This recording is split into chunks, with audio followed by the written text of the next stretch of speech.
Hello everyone, সবাইকে welcome আমার চ্যানেলে। আজকে আমি বিকাল থেকে ব্লগটা স্টার্ট করছি।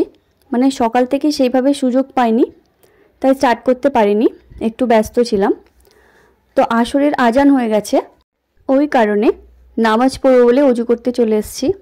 চলো নামাজটা পড়ে নিই, তারপরে আজ বিকালের পর থেকে আমরা ইফতারি কিভাবে করি, কি রেডি করি ইফতারির জন্য, মানে আমরা কি দিয়ে ইফতারি করি, সেই সমস্ত কিছু আজকের ব্লগে আমি শেয়ার করব।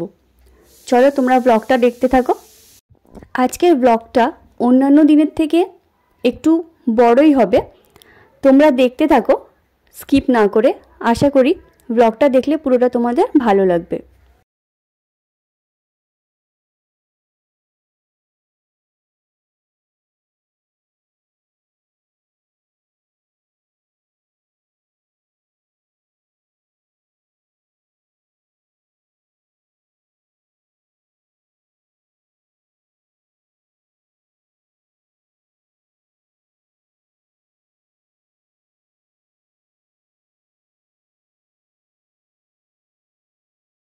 নামাজ পড়ার পর চলে এসেছিলাম ইফতারির জন্য সমস্ত কিছু সামান রেডি করতে।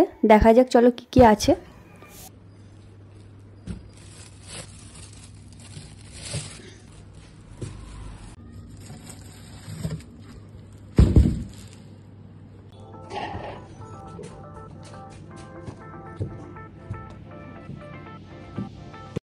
সব ফলগুলো এক জায়গায় একটা টেবিলে রেডি করে নিচ্ছি। এখানে বসেই সব ফলগুলো কেটে নেব।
সব ফল এইভাবে আমি কেটে রেখে দিয়েছি। এরপরে তরমুজটা আর পেঁপেটা কাটা হবে। চলো, আমি ওই ফলগুলো কেটে নিয়েছিলাম, বাকি যেগুলো ছিল মানে তরমুজ, পেঁপে, তারপর স্যালাড করতে হবে, সেগুলো আয়াতের আব্বু করেছে।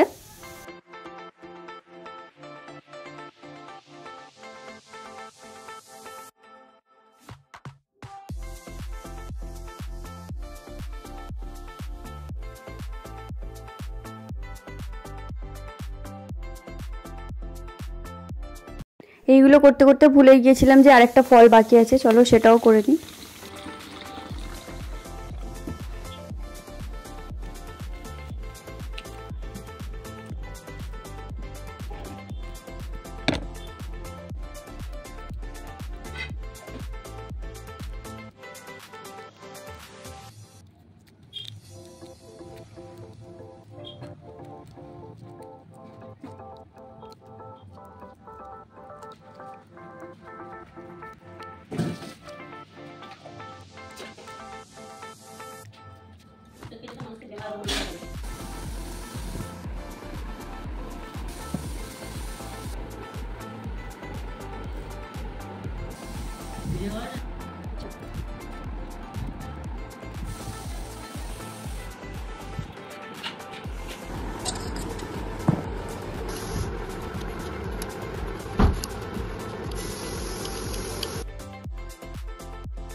স্যালাডও ওখানে করে রেডি করা হয়ে গেছে।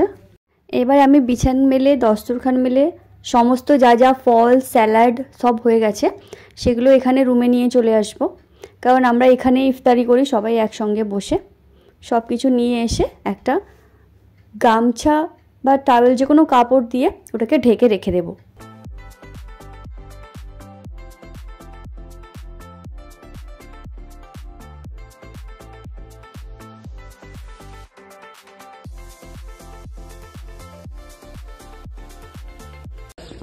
এখানে আবার চপ ভাজা হচ্ছিল, মানে মা চপ ভাজছিল, প্রায় 3-4 রকমেরই চপ ছিল। আর চলো সেই দিকে আমি ভাবলাম যে আমি একটু ভাত ভাজা করে ফেলি। মানে ভাত ভাজাটা কীভাবে করবো চলো তোমাদের সঙ্গে শেয়ার করি। প্রথমে কড়াইতে তেল দিয়ে পেঁয়াজ দিয়ে দেবো। পেঁয়াজটা নাড়তে নাড়তে যখন একটু ব্রাউন ব্রাউন মতো হয়ে আসবে তখন ওই যে কাঁচা ছোলা ভিজিয়ে রেখেছিলাম সেই কাঁচা ছোলা কিছুটা দিয়ে দেবো, মানে যতটা তোমরা খাবে তোমাদের হিসাব মতো তো দিয়ে দিলাম। তারপর এটা নাড়াতে নাড়াতে একটু হালকা ব্রাউন যখন হয়ে আসবে তখন এতে নুন আর কাঁচা লঙ্কা দিয়ে দেব। এরপরে ওটা হালকা নাড়ানোর পরে এরকম সাদা ভাত দিয়ে দিতে হবে, এর উপরে ঘি আর কিছুটা নুন দিয়ে দিতে হবে। আর গুঁড়ো লঙ্কা তোমরা চাইলে দিতেও পারো নাও পারো, গুঁড়ো লঙ্কাটা বেশি টেস্ট ভালো লাগে। তো একটু হিলিয়ে নাড়িয়ে চাড়িয়ে ওটাও হয়ে গেছে, তাই গ্যাস বন্ধ করে দিলাম। এবারে আজান দিয়ে দিয়েছে, ওই কারণে আমরা ইফতারি করতে বসে গেছি, সবাই একসঙ্গে বসে ইফতারি করছিলাম। এই যে এত কাপড় জমে গেছে, মানে অনেক বেশি, আরও আছে এখানে, অল্প কিছু বার করেছি যেগুলো ডোনেট করে দেবো। ইফতার হয়ে যাবার পরে আবারও নামাজ পড়ে একটু রেস্ট করে নিয়ে ভাবলাম চলো বসে থেকে লাভ নেই, এই যে কাপড়গুলো আছে এগুলো দিয়ে দিই, তাহলে হাতে হাতে দেওয়াও হয়ে যাবে।